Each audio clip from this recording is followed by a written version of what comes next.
You've probably heard people refer to city employees as public servants. But what does that mean? What is service? Service is the paramedics rushing to a scene when a citizen is hurt. It's the recreation department offering socialization for a senior citizen. It's the water distribution crew working in the middle of the night to restore water to a neighborhood. It's the animal shelter staff and volunteers keeping stray animals off the street. It's a fire investigator dressing up as Sparky to educate our children on fire safety. It's Fort Concho's staff preserving our city's history.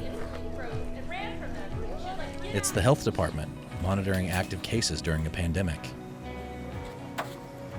It's your city council representative voicing concerns on behalf of you and your neighbors. No matter the job, our employees are here to serve San Angelo and all of its citizens. Some positions are often in the spotlight. Some positions are more behind the scenes.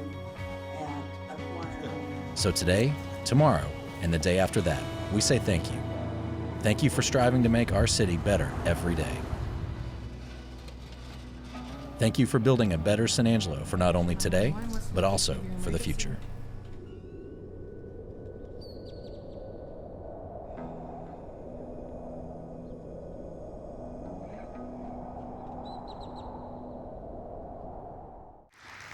A lot of times the community doesn't see what happens behind the scenes. I can tell you right now, these past several months have been very trying for our community. But I can also tell you that I am so humbled. I have so much appreciation for all the people that you saw on that video, from our mayor to all our council members, to our first responders, our police department, our firefighters, to all the directors and supervisors and frontline workers. There are a lot of people that put a lot of effort to make sure that we didn't skip a beat in the services that we provide to this community, especially during this pandemic. We did a lot of adjusting, we did some modifying, and we became more efficient in different areas. So I do want to again thank all of you, all the individuals on that video. So if you would please give them another round of applause.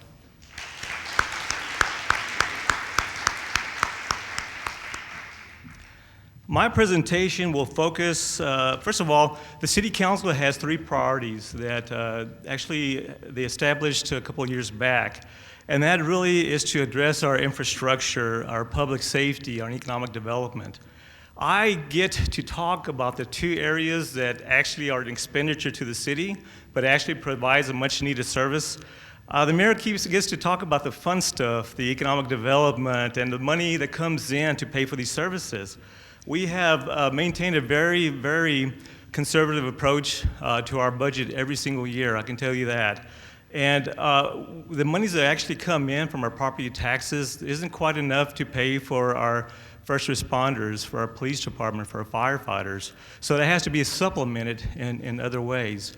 So on our end, when I talk about the expenditures that go into providing services, we also have to focus on economic development. What can we do as a community to grow that economic development and bring those additional revenues to cover the services that need to be provided? And the mayor will be addressing that after I finish my presentation today. I'd like to start off talking about the infrastructure that we provide as a community. I've always said that there's no way that you can recruit industry, businesses to come to San Angelo when our streets are in shambles. Our infrastructure is in poor shape. We cannot do that. We have to prove up to those investors that we're willing to invest in our community as well. And that's something that we have really pushed forward with. I know when I showed up here in San Angelo, the budget, for example, for streets was $680,000. Right now, what we dedicate toward the streets every year is anywhere between $11 and $12 million. That is the dedication to really address the streets. Now that is still not enough because quite frankly, we want to grow that amount of money so that we can actually provide more in the way of infrastructure. But I do want to talk about kind of a quick overview. As you know, we have started the Silk Code program. It's an 8-year program. We're actually in year 6 of that Silk Code program. Basically what the Silk Code does is You put emulsion on a street, you put chip seal or the gravel over that, and what that does, it seals up the cracks in the street, and it disallows water to actually seep in and cause damage to the base. When that happens, that's when you start seeing potholes. So really, what we want to do is preserve those streets. So what we've been doing is doing the seal coat process. This past couple of years, actually, we've tried a new product called an HA5, and it's a high-density mineral bond. One of the biggest complaints we get about our seal coat process is people, especially people with new cars, white cars, complain about all the tar that ends up on the vehicles and the gravel that is stuck to the vehicles as well. So we want to look at different aggregates and look at what else we could do. So what this HA5 has done for us, it actually allows us to seal the street without the gravel. And what it does, it also keeps it keeps it really nice looking. It's a dark color. And it keeps the street from oxidizing. So again, you don't have to worry so much about all the gravel on the street and kicking up on your vehicle. So that's a product that we have tried successfully these past couple of years. We do about 1.1 million yards of paving on an annual basis just to keep up with this program. This next year, we want to do 369,000 square yards of the HA5 type material to kind of keep expanding on that as well. So I know that we as a staff continue looking for different products that we can use that are more cost effective, but are a nicer product as well. So again, the seal coat program is going very successful at this point. At the end of year 8, we will go back to year 1 again and start all over. The good thing about this program, it's a pay-as-you-go. So we fund about $3 to $4 million a year into this program to make sure that we are preserving our city streets. As you're aware as well, we did an $80 million reconstruction mill and overlay project program a few years back. We're actually in year 5 of that. And that's really to address the most distressed streets in our community, those that actually had to be reconstructed and or mill and overlaid. Right now, we are working on Bell Street. Actually, it's been going on for a little while now. So we are actually at 100% of, as far as replacing the water and sewer infrastructure underneath the street.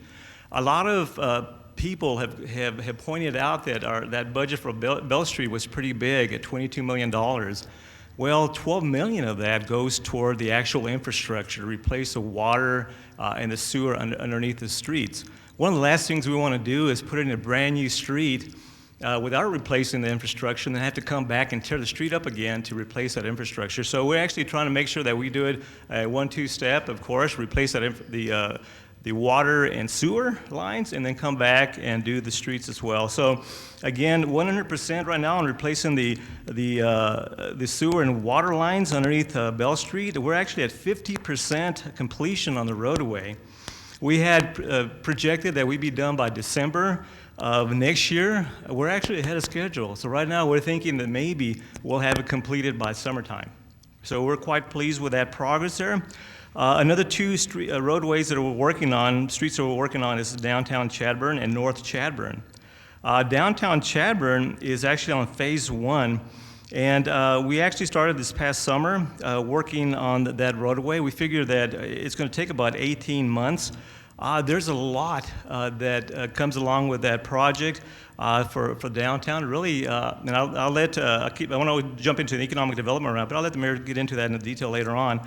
But Bell Street is coming along. I know that we're also looking at Chadburn. We're looking at North Chadburn also as a project that'll be starting up here very quickly. Right now, we're looking at replacing again the water and the sewer lines. Upcoming projects, we have Southwest Boulevard from US 67 to Twin Mountain Drive. And then one that we always hear about, this is one that we get a lot of calls about, that's College Hills Boulevard. And that's from Avenue N to the Loop. This one, actually, the construction, we're looking at starting and hopefully having it completed. And the start actually was started about winter of 2021. Completion, we're looking at about probably 18 months down the way. Moving on to drainage, which is another key area. City Council did approve a drainage master plan update about a year and a half ago. And this is really to update the plan that we've had since 2000. The drainage master plan, we had about 56 projects on that plan. We've worked probably about 4 of those. The issue right now is that we've had a lot of development over the 20 years since that master plan was put in play. The new master plan will address the growth of our community, new businesses coming in, so we've had quite a bit of growth. One of the things that we want to do is combine projects together. For example, you may have 3 projects that we've had in the past that may have cost the city $4 million per project for a total of $12 million. But we're looking for more regional type projects that will actually bring that cost down. So instead of $12 million, we may look at a regional detention pond that costs us about $8 to $9 million, saving the city anywhere between $3 to $4 million. So again, the drainage plan, master plan, is significant for us to look at the future and make sure that we're addressing the needs that we have. That is something that the City Council is very committed to addressing, and that's something that we often do get calls about, flooding in certain areas, especially when we get that rain. Moving on to water and wastewater. The good news right now is we do have 64 months of water supply. When you start looking at the surface water, that of course includes OH Ivy, Twin Buttes, Lake Nasworthy, and OC Fisher. So again, when I showed up, right before I showed up, I started getting calls in Eagle Pass. What are you going to do about a water issue? We're down to about 12 months back then. I did a lot of praying. And before I showed up, fortunately, we received a lot of rain, and it actually pushed us back up to about 24 months. The 64 months is a pretty good number for us, but I can tell you right now that we can't rest on our laurels and say, hey, this is a pretty good deal. We don't need to do anything else. We got plenty of water. We want to diversify and make sure that we're addressing our needs. And surface water can be it. I know that with the droughts that we've had, we have a lot of evaporation. We have an issue with keeping the water supply that we need for San Angelo. So in diversifying, we started looking at different areas so we could actually address more water coming into San Angelo. One of those is, of course, that you may be familiar with, is the Concho River Water Supply Project. And that is a project right now that is a TCEQ. We need 2 permits to move forward. Of course, TCEQ is the Texas Commission on Environmental Quality. That project is a $120 million project, but $90 million of that project is actually going to go toward rehabbing our water facility, which is over 100 years old. Our treatment plant has been around for quite a while, so we want to make sure that we make improvements to that. So again, the $120 million sounds like a lot of money, but $90 million of that is actually for needs that we currently have at that facility. Again, the Concho River Water Supply Project is taking the water that we currently use, wastewater, we treat it to a high level, and right there where our wastewater treatment plant is located, we actually put the water back into the Concho River, which will flow downstream about 7.5 miles, and then we'll pull it out of that area with pipes and then actually transport that to the water plant so they can be treated to drinkability standards. Now, doing that, we feel that we can actually achieve about 7.5 million gallons per day of drinking water, which is a significant number considering that right now that we are averaging about 13.3 million gallons a day that we consume. So that, as you can tell, is more than half of our current consumption. It's a good number. We figure the time frame for that is going to be about 5 years. By the time we get all the permitting that we need, we should have that in place, and then we can move forward with that project. Another project is, of course, the Hickory Aquifer. The Ford Ranch, where our Hickory Aquifer is actually located, we have wells there and our pumps there located that transports water all the way to San Angelo, 63 miles for our use as well. Now, the Ford Ranch property is a ranch that the City Council moved forward in purchasing a couple years back. We actually purchased 32,800 acres, and that was to shore up our water rights. At the time, there were some issues that were developing that really concerned us about our water source.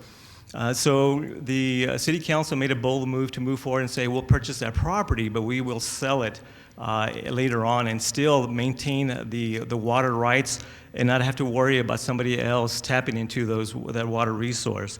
Right now, I'm happy to say that we actually have about 12,928 acres that are either sold or under contract. So we are also moving forward with dispensing with the property, but yet keeping the water rights for that. Again, in diversification, we have that underwater water supply that is so key to our community. The Hickory Aquifer well field expansion, we're looking at expanding, we've actually started right now, expanding from 15 wells to 20 wells. That will effectively increase or expand our capacity from 8 million gallons per day to about 12 million gallons per day. That project, we project, will run about $56 million and take about 2 years to complete. Some of the improvements, though, also include improvements to the water treatment facility to accept that additional volume of water, and that's actually part of the plan that goes along with the improvements for the facility. The West Texas Water Partnership, we've had a lot of questions about that. How's that going? And that's a partnership that we have with with Midland, Abilene, and San Angelo. The question that we have is, what progress have we made? And I do want to say that when I showed up here 8 years ago, this is a project that then Mayor Alvin Yu really had worked on, and he got the mayors together, the different city managers, and we really started pushing forward and trying to make this happen, make something happen here. Of course, we've had changeover in mayors, and we had a Mayor Gunter right now that's been strongly supportive of what we need to accomplish through this partnership. I can tell you right now that back in May 12th of this year, we actually signed finally a 50-year agreement with Fort Stockton Holdings that will bring an additional 5,000 acre-feet of water to the city of San Angelo. That is huge for us. You know, we're talking about all these, the work that we've done to bring more water. What does that mean to our community? Well, what that means is that we're securing water that will last us right now for the next 50 years, regardless of what the drought conditions occur in our community. And that's something that when you start looking at what we want to provide for our future generations, we've always talked about providing water not just for our children, but for our grandchildren. And I can go back to the West Texas Partnership and also the Fort Stockton Holdings. The water, which comes from the Trinity Aquifer, is a very, when you start looking at water supplies, we can depend on that water supply. And we know that with a 50-year agreement, we can also, in the future, we need to actually have options to renew for additional time as well. So again, we've secured enough water at this point that will definitely address our needs for the next 50 years and beyond as well. Moving on now to the Lake Nasworthy sewer project. We had a voter approval back in November to use some of the Lake Nasworthy Trust Fund monies to address some of the needs out at Lake Nasworthy. One of the biggest issues that we were faced with is that we just didn't have enough capacity for growth out there for development. We were really locked down. Right now, with the current system that we have, we can only provide about 500,000 gallons per day of sewer.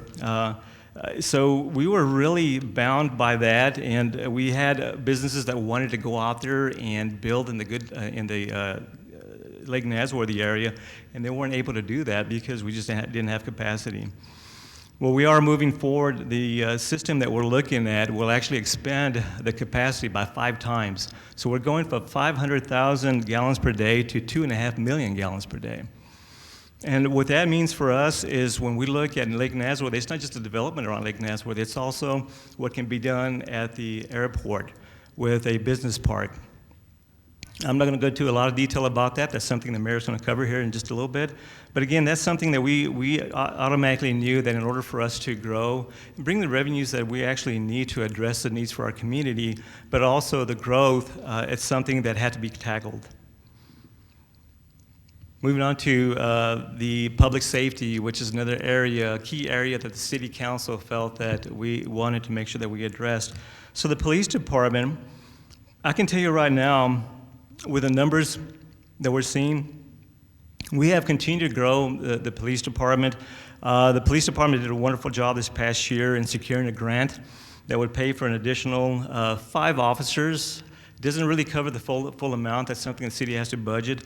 They secured a $560,000 grant that would address 5 additional officers. Over a 3-year period, that grant will assist us.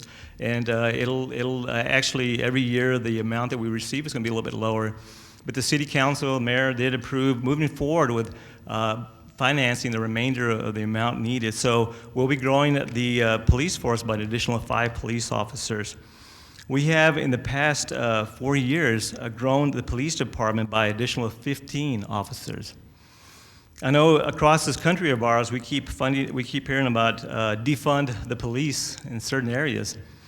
That is something that the mayor and council members have stressed very strongly, that there's no way that we're going to defund the police department. If anything else, we want to make sure that we have a very safe community. We want to make sure that, again, as we're recruiting people to our community, that's one thing that we can hang our hat on and say, hey, you know, we see the value of having a safe community, and we're showing it at this point. So again, that's an additional 15 officers these past 4 years, 5 officers this year that the city council members did approve.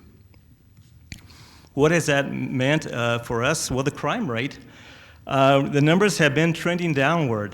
This year alone, we have 11% decrease. We're projecting 11% decrease in 2020. In 2019, we saw a 6% decrease in the crime rate. In 2018, we saw an 18% decrease in the crime rate. And in 2017, we saw an 8% decrease in the crime rate. I wish Frank Carter was here today. I could give him a hard time about the 6% decrease. I don't know, he must have been slacking that year, but they've done a tremendous job. They really have. So if you see them, pat them on the back and thank them for the work that they're doing. City Council also approved 45 additional body cameras this year. That brings the total to 199 with 10 cameras in reserve. And that's a measure of transparency that this community deserves. We want to make sure if a situation does occur that we actually have video of the occurrence. And if anything, if there is an accusation, if there's something that this police department wants to prove up that they did right, it's good to have those cameras. Again, it's great for transparency for all of us. I want to move on now to the fire department. We have had a consistent growth in the number of ambulance transfers the past few years. We are growing at a 400 to 600 transfers per year rate. That's about 1,400 transports per year. That's an incredible growth in that department as far as transfers. We have had a lot of challenges in addressing that. How do we handle that? I meet regularly with the fire department, the administration, and the Firefighters Association to develop some ideas, some plans for how to address the needs of the department. One of the concerns that we kept hearing was they were inundated with all these transfers. So how do we address that without really increasing our expenditures by millions of dollars? They came up with a great idea in coming up with an ambulance that we call a peak out ambulance. That's an additional ambulance that's available between the hours of 6 in the morning to 9 in the after. Actually, I got it backwards. 9 in the morning to 6 in the afternoon. So we have firefighters that actually volunteer, EMS personnel that volunteer to take that peak out ambulance. So what does that do for us? Again, it addresses the needs that we have. We're able to transport all the individuals that we need to, but also it keeps our cost low. This year, we purchased a new fire engine. It's a 75-foot aerial apparatus. Normally, we budget for these, and the only reason I bring it up today is because of community partnership, and I thought it was so important to point out a group or an entity that actually helped us this last year. First of all, Chief looked at the need for the department. We knew that we needed that 75-foot aerial ladder engine truck. And he looked at how we could save money. Typically, those vehicles cost about $900,000 per year. We were absolutely able to locate a demo that cost us $698,000 that had all the features that we needed. So that was an incredible find, and Chief, again, y'all did a great job doing that. But then Lone Star Beef Processor stepped in, and then they said, you know what, guys, that's still close to $700,000. We want to donate half of that. So Lone Star Beef Processors donated $350,000 for that vehicle. Again, we sincerely appreciate that, and I feel like they deserve an applause for that. So again,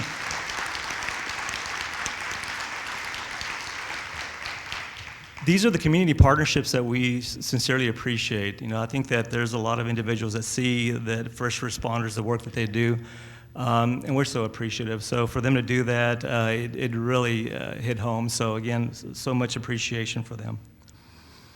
The firefighters actually that we hired about 18 months ago hit the streets running. They're doing a wonderful job for us right now.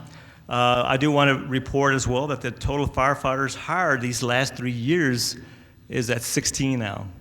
So you start seeing that trend. You know, we do understand the importance of our first responders in improving and increasing those numbers, but we also want to do it in a fiscally responsible manner where we don't attack the property tax rate. We've had the same property tax rate at 0.776 now for almost a decade. So we want to make sure that we continue looking at that and that we address our needs in that manner. I do want to finish off just to show the dedication that our firefighters do have. We've had 9 deployments this past year, and that's anywhere from just our West Texas neighbors to all the way to actually California to assist with the fires out there. Now, we do get reimbursed for that, but I'll tell you right now, we have volunteer firemen that just really want to be out there and help their fellow man. And they have done, again, to put themselves out there and to go and help our neighbors as something that should be commended. And I do want to end it with that before I introduce the mayor up there. So please give our firefighters also a round of applause for the work they're doing.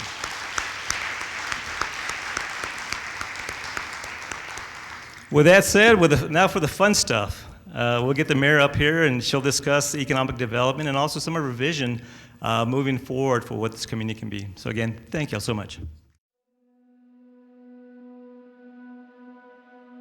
A West Texas town full of culture and charm, where people hold the door but it's no cause for alarm. Smiles are plenty and good manners abound. Our history is rich and our future will astound. Growth is important, but we'll always keep our small town feel. Take a walk through the Angelo State campus, you'll see the appeal. But it's the people here who truly keep this place in check. Like our everyday citizen, military, public safety, or parks and rec. From pop-up art, live music, to lakes, and great cuisine, we have so much to offer, whatever you're seeing. This wonderful city never fails to impress. If it's not already, you'll want to make it your permanent address. We invite you to come see what we're all about. You'll have a wonderful time, of that we have no doubt.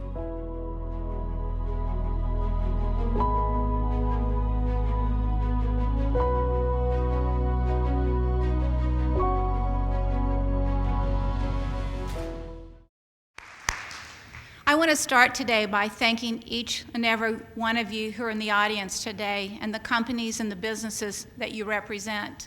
What makes San Angelo is the hardworking, good spirit West Texas character that each of you represent. I'm terrible at cliches, but there's one that I think is appropriate, and that is what doesn't kill us will make us stronger. And I certainly think over the past few months that all of us have shown the strength that it takes and the willingness to put our strength towards helping make this city the city that it is. My vision for this city will always be about long-term down the road, because I believe if we don't start planning for the future today, then the future won't be one where San Angelo keeps moving forward. Our sales tax revenue for this past year, the 2019-2020 season, was only at a 1% increase, and that tells us that the economy had slowed down. Our economy is based off of a multiple diverse economy, but at the same point in time when things like the oil and gas hit us, when things like the COVID hit us, it impacts our community. We are lucky that the first month of the new season, October, we had an actual 15% increase. And that 15% increase we need to talk about, because it's not just about a strong trend here in San Angelo.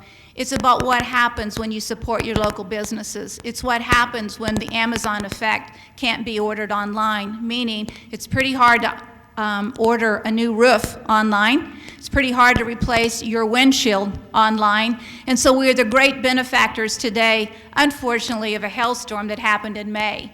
And those results show what happened when the money is spent locally. We've not had a 15% increase in sales tax revenue in decades. So we don't wish for another hailstorm, but what we do wish is that you see the importance of what happens when you support local. We need to support local, we need to give local, we need to make sure that when we have an option to spend our money, we do so locally in this community, because it is with the sales tax dollars and the property tax dollars, all of the things that Daniel just talked about are funded by those revenue sources. We can't do it without you. The city can't survive without your tax dollars and your property tax dollars. We truly believe that this city has growth potential, and part of that growth potential has got to come from the property tax dollars.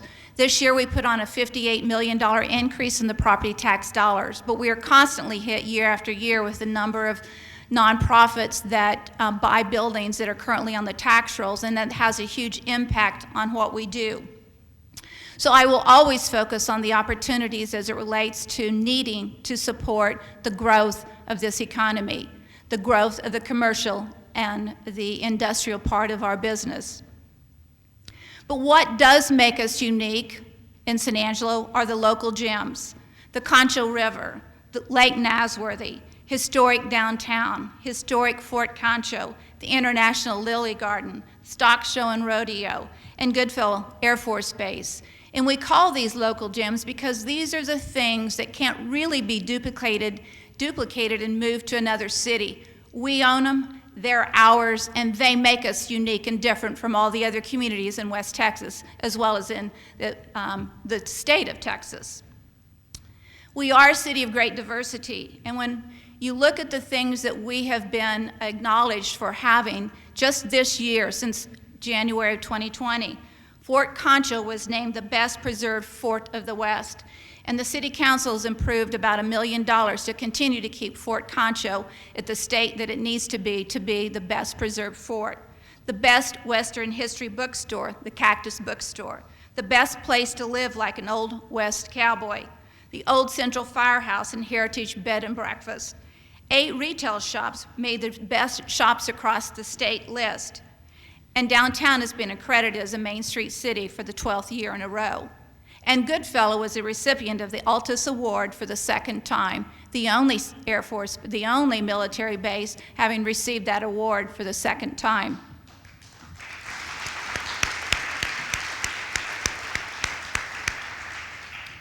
The following businesses are businesses that the COSA DC has invested in and have shown tremendous growth in this city, both from sales tax and property tax base.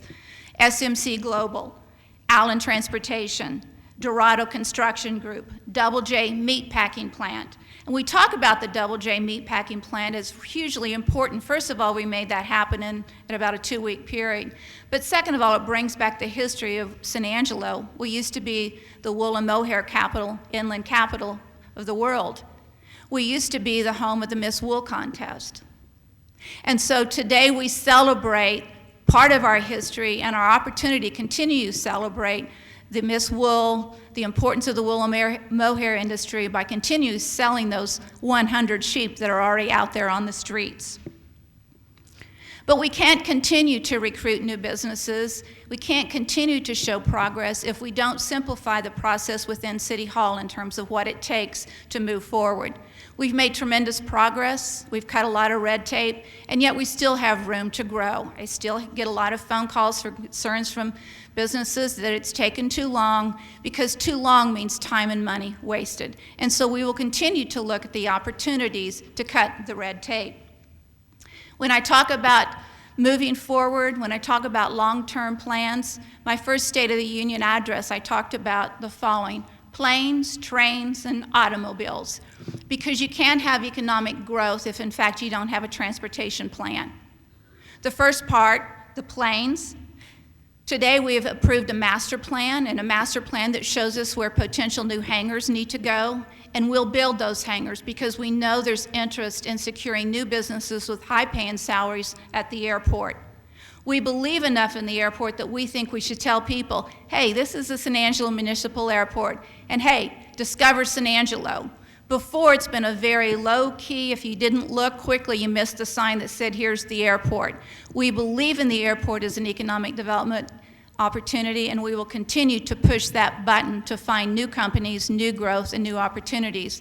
And along the way, we will continue to look for that second airline to offer us transportation options to Houston. We're not through with that conversation. Trains, well, as of October the 6th, the City Council passed an agreement with Wisner South Plains Railroad. We believe strongly that, again, railroads provide an opportunity that, in fact, will bring economic growth to San Angelo. When the bridge at Presidio opens up, the rail line goes directly to Fort Stockton and then comes to San Angelo. We're a natural hub for a railroad. And we know that businesses, one of their greatest expenses happens to be transportation costs. So this will be an option and an opportunity to, in fact, reduce transportation costs. It will take about a year to get some more rail line put down on the 180 acres that Wisner has purchased or is purchasing from San Angelo. But in the meantime, we have, in fact, a new or an old rail port or rail spur by Windland Manufacturing off Loop 306, and that will immediately go into action and start supporting the transportation issues. Automobiles, you've heard us talk a lot about the opportunities that exist with interstate. The Ports to Plains conversation has been going on for 22 years with very little progress. I am proud to say in the past 2 years we've made tremendous progress on getting the Ports to Plains Alliance, or the I-27 corridor, moving down the road. For the first time, we have on both sides of the fence, if you will, from both the Senate and the House, Republicans and Democrats, in support of putting or designating I-27 as a future interstate. It's taken us 22 years to get here, and I'm proud to say we're going to be moving forward with the interstate opportunities.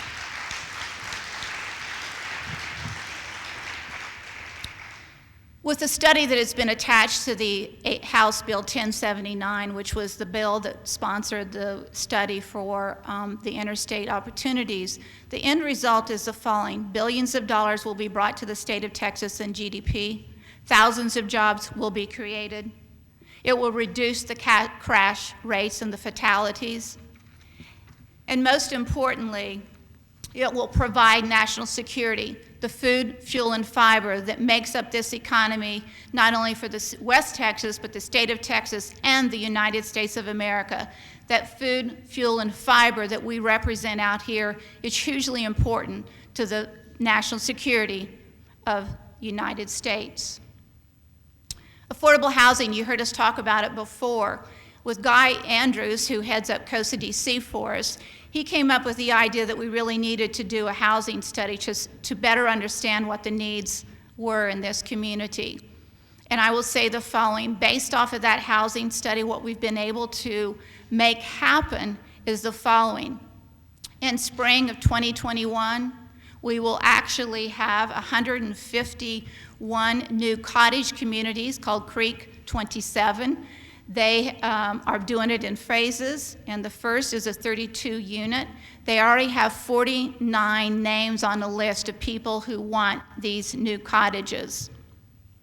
We have the Glen Park Apartments, which will be 60 apartments that are HUD financed, and that's at the corner of Old Castroville Road and Chadburn, and these will be for middle income families. We believe it will be a great opportunity for housing options for Goodfellow Air Force Base. Then we have the project on South Oaks and Avenue D. At this point, there's going to be 36 units, and 12 of those units have already gone up. There's a lot of work to complete them, but the good news is the progress is happening. And then there's the Bentwood Apartments off Loop 306, 270 units, again, for occupancy in 2021. So when you look at all of these projects, by spring of 2021 or late fall of 2021, there'll be 430 apartments available for this city that have not been there up until this date. So progress is happening. We are moving forward. And then the city created an infill project. We found that many people don't want to move out of their neighborhood, and yet a lot of development was not happening in many of our communities. And so we create, and for a combination of reasons. One, the cost of the infrastructure, there were no new houses being built. And so with the infill project, what we've been able to do is to help cover some of the costs of development in those neighborhoods. So far, we spent $200,000, which means there's 40 units that have used this program, and they've been in the neighborhoods, again, that haven't had a new house built in those neighborhoods in decades. And because of the success of this program, we've budgeted this next year for $200,000 more to continue this project. We are moving forward. We are making affordable housing happen in this city in a very short period of time. This city will continue to be an important city because of the quality of life, the quality of place that we have here, and because of the many assets that we have. Lake Nasworthy is one of those assets. We ask the citizens, all of you in this room, to help support us being allowed to use the money out of the Lake Nasworthy Trust Fund. With that, $6 million is going to Lake Nasworthy improvements, including redoing the boat ramps, shoreline erosion, the fishing piers. And in addition to that, we are investing money on Middle Concho Park, another $1 million on that park, and we've signed a lease with the Spring Creek Marina to also make improvements there. Lake Nasworthy is an asset for us as a city. It's an asset in West Texas, and most of you know about the number of people who come to San Angelo to take advantage of that lake. We also have worked with Sean Box, who we've developed a contract with, and the Next Level Sports Complex was his creation, his vision for something the city needed. And I will tell you that if you drive by there and look at the number of cars there and the number of people there, his vision for what that park could be, he was right on target. Another great asset to bring more people to the city of San Angelo. Last year, I introduced gateways for the city of San Angelo, and I promise you, they are still coming. It's a year later, they're not there yet, but we're going to get them done. And so you will see the gateways in the following areas. One, there will be a gateway on the North Bryant Boulevard, where the cowboy statue is. There'll be a gateway on the South Bryant Boulevard, where the bronze ram is, across from Pinky's. You will see a gateway on Concho Avenue and North Bryant Boulevard into historic downtown. And you will see, as you've seen earlier, the gateway into our airport. San Angelo, let's keep moving forward. Thank you.